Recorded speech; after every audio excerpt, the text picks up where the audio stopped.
Hello, my name is Keri-Lyn and I am a tour guide for Odysseys Unlimited, and this is a video and tips on what to pack if you're coming to Alaska for our Untamed Alaska tour.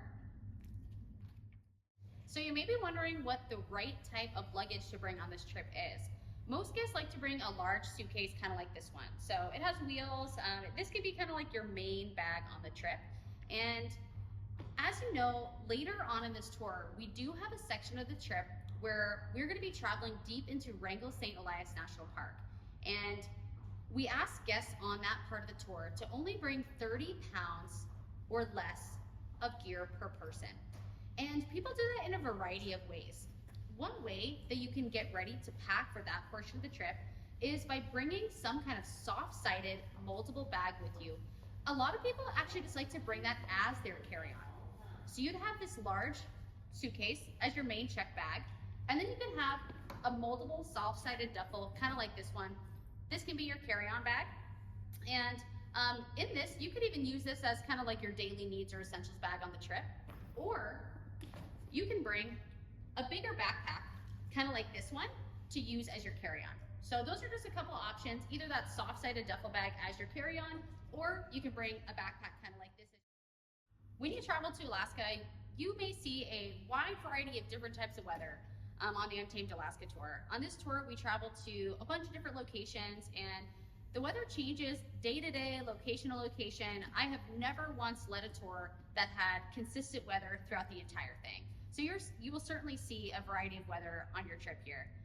Depending on what time of the year you're coming here, you'll see a variety of temperatures as well. And really any month of the summer, you can see anywhere from about as low as 40 in the early mornings up to about 70 degrees on a hotter, warmer day. But we would typically say that kind of our average temperatures for this tour are right around 55 to 60 degrees. And that's pretty consistent through all the locations on the tour and whatnot. However, even within that 55 to 60 range, the temperature can feel a lot different depending on the weather that day. We have beautiful long days in Alaska in the summertime, and the sun really adds a lot to how warm it feels, even late at night, 9 and 10 p.m. when we have those beautiful long summer nights. We also have some days where we get more liquid sunshine.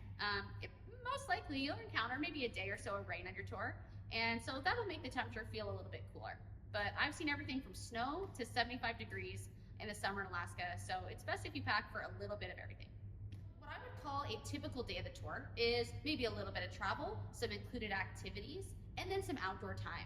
And so on one of those typical days of the tour, what I would recommend wearing is maybe a long sleeve shirt and thin long pants.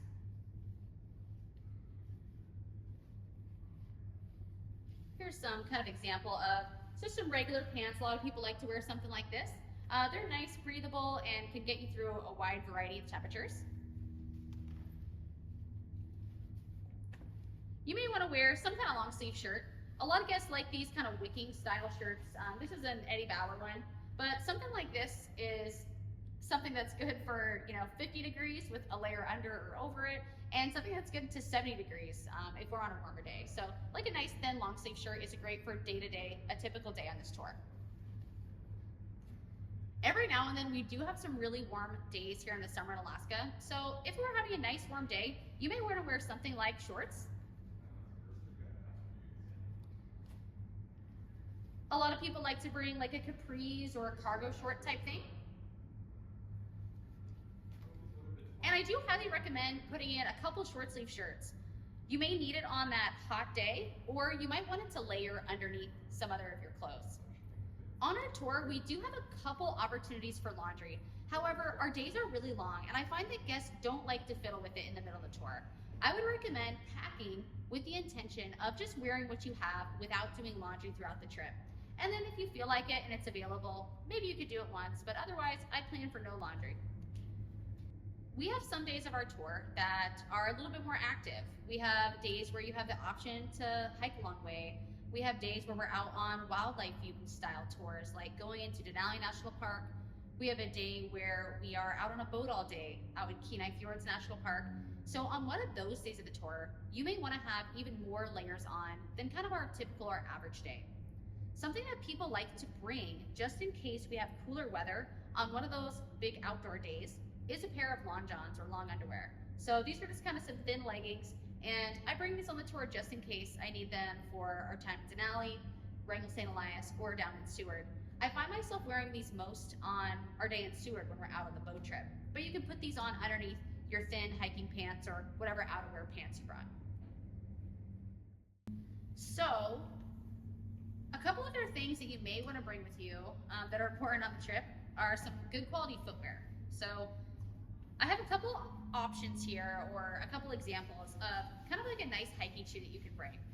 So here on the left side, we have kind of just a regular trail runner type shoe. We've got good tread on the bottom. It's going to be something that's great for walking through trails that are a little bit less maintained or a little bit more wild than something that you may have near where you live.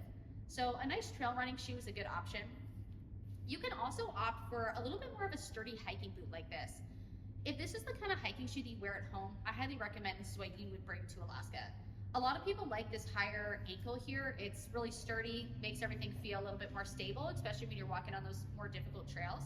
And also, when we are in Wrangell St. Elias National Park, there's going to be the opportunity to use what's called a crampon. And the crampons actually, they hook on the bottom of your shoes and they kind of come up and almost tie around the ankle here. And it's a little bit more comfortable to wear those crampons with the higher ankle hiking boot. So if you have a hiking boot like this, especially one that's waterproof, that's what I would highly recommend bringing on the tour. However, personally, I actually wear shoes like this most of the time. So either one is fine, either kind of this more high ankle hiking boot or a tennis shoe like this works great as well. But remember that you may not want to wear these big like hiking boots every single day. It is good to bring that more kind of like leisurely, just everyday shoe as well. So especially because we can get a variety of weather day to day, I highly recommend that you actually bring maybe a thin hat or a little pair of gloves on the tour, or both. This is just kind of an example, like a nice thin beanie. You may find yourself wanting this, especially when we're down in Kenai Fjords National Park on that boat tour. I find that that's typically the chilliest day of the trip, but every now and then someone might want to throw one of these thin hats on when they're in Denali. A lot of people like wearing a ball cap like this. It's great for sun, it's great for rain. So I like my little Odyssey's Unlimited ball cap here. I wear this pretty much every day on the tour. So a nice sun hat or ball cap like this is great to bring no matter what time of year. We highly recommend that you bring gloves on the tour. Everyone's different, right? Some people, it's 60 degrees and that means shorts and sandals for them. Some people, 60 degrees means hat and gloves. So do whatever's best for you for sure. But we highly recommend just a real thin pair of gloves. These are just those little, dollar gloves you can get at the grocery store. So I often wear a pair of gloves like this. These are some real thin little wool liners. These are great as well. You can, take pictures with them on and that type of thing too. So a nice little thin wool liner is a great alternative as well. If you're someone that runs a little colder, you may want to bring a little bit more of a heavy duty glove. These are kind of like a nice little hiking mitt. They go from a glove to a mitt, and I kind of like these ones. So if I know that it's going to be a little bit chillier in a week, I might bring something like this to wear out on that boat tour, or maybe wear on our Glacier View hiking day. So if you're someone that runs chilly, you may want to consider a bit of a thicker pair of gloves. So since we do have nice long sunny days here in the summertime, definitely want to bring a pair of sunglasses. Who knows, you might wear them half the trip, you might wear them every single day, but definitely bring a pair of sunglasses with you. But since we don't always have full sunshine, you also may want to bring a little umbrella. I find that this is pretty helpful for if it is a little bit rainier outside, it keeps you from, not going out and walking around in that town or whatever. So it's kind of nice to bring one of these little packable ones. And if not, maybe just have a good rain jacket and you throw that on and go walk around if it's a little bit rainier. But if you have one of these, go ahead and throw it in your bag. One thing that I find that guests really like to bring on the tour is binoculars. These are a little bit of a bigger pair, but they're the ones that I have, so I do bring them on tour. Especially if you have some of those real small, like packable binoculars, definitely bring them. But any size is great. We find that guests really like having these when we're traveling in the national parks, especially when we're going out to see some wildlife. So if you have binoculars, go ahead and bring them with you. We ask that guests bring a reusable water bottle. This is just a basic Nalgene water bottle. And having a reusable bottle is great because the water here is really, really good. Here in Anchorage and actually like almost all our locations on tour, The water from the tap is actually glacially fed water. So the tap water here is really delicious, and you're gonna wanna bring a usable water bottle to fill up everywhere that we go. So I highly recommend bringing some trekking poles on the trip, especially if this is something that you hike with when you're at home. So this is a nice pair that is like collapsible. This makes it a little bit easier to put it in your suitcase.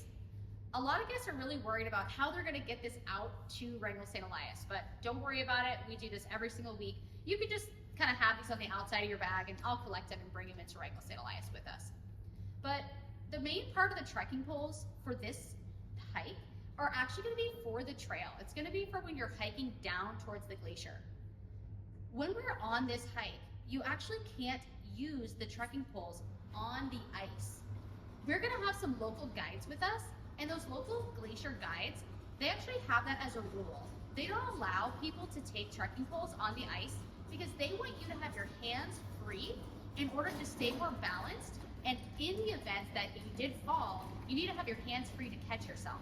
So they actually do not allow you to take your trekking poles on the ice. However, they do highly recommend bringing trekking poles for the hiking portion of the day.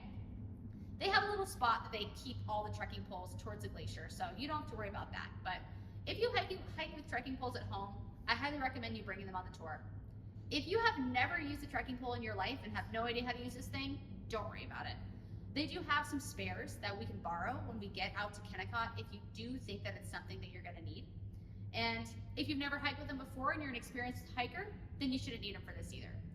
So trekking poles are an optional thing. You can bring them if you'd like, but you certainly don't have to. If you do make it out to the glacier on this hike, you will be using a pair of crampons. So this is something that they have actually specifically, they have the versions that are perfect for putting on your hiking shoes. And we'll get these from the glacier guides out at Wrangell St. Elias. But this is just kind of an example of what those look like. When we go out on that hike, we'll kind of naturally split up into a few different groups. We'll have a group that's really fit, they want to go faster and they want to go all the way out to the ice. Then we'll have a group that they're just going to kind of see how they feel. And then we may have a group of people who know for sure that they're only going maybe 1 or 2 miles and that's it. So we'll kind of naturally split them into groups. We'll start making our way out to the glacier, see how people feel, and everyone will only have to go as far as they feel like it that day. We have guides from the local company as well as myself that are going to be out there assisting you. You'll never be by yourself on the trail. We'll make sure you're comfortable, and if you want to head back early, someone will walk back with you. So the main thing to remember about that Glacier View hike is that it is not all or nothing. You can participate, whether it's 10, 20, 50%, or 100% of the hike. So just remember that, and I'm super excited to take you guys out there. I know a lot of people look forward to it, and you're probably getting ready, getting trained up at home. When we're on that hike, we do highly recommend that each individual person brings their own backpack. So again, we have those couple examples of backpacks here, either a bit of a larger one like this, or even a smaller one like this. This is big enough to fit everything that you need to bring to the hike. And that's gonna be extra layers, a hat, a pair of gloves, maybe even a little bit of sunscreen. You will need to put your crampons in that backpack. We'll also be giving you a sack lunch and a water bottle to bring out that day. So your backpack needs to be big enough to hold all those things. We find that it's very difficult for people to share a backpack.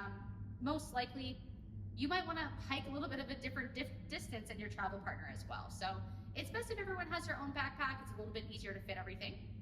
And you'll be able to bring all the extra layers and anything you need to feel comfortable on that day. So now that we've gone over all the different options and things you can bring to Alaska, it is worth mentioning that when you get here, at our first stops in Anchorage, where we are today, it's super beautiful outside, there will be a few options for places to go out shopping, but other than Anchorage, there are very limited options for buying some of the stuff that we brought here. So it is really great to make sure that you do go over that packing list, watch this video, make sure that you have some of these essentials. You don't have to go looking for them when you arrive. We do travel to remote locations, so make sure you've got all the essentials with you when you get here. Make sure that your hiking boots and whatever shoes you're gonna be wearing on the tour, you actually try them on. Walk around with them a few days before you come. Make sure they're broken in. Make sure that they're not too old and separating or anything like that. Maybe try on your waterproof jacket. Maybe test it out, on a rainy day where you live. Pull your trekking poles out. Make sure that they tighten up. just kind of do a second gear check, because it can be a little bit difficult to find those specific things once you arrive in Alaska. Thank you so much for listening to this video. We're so excited to have you here. I can promise you that coming to Alaska and participating in all the amazing activities we have on the Untamed Alaska tour will be adventurous, wonderful, and just super amazing for you guys to see. So I'm excited to show you around. Myself and the other amazing Alaska tour directors that we have for you will be here immediately when you arrive at your hotel to answer any questions that you have and help clarify this stuff for you. So we're excited to bring you to Alaska and show you the best of our state. Thanks for listening.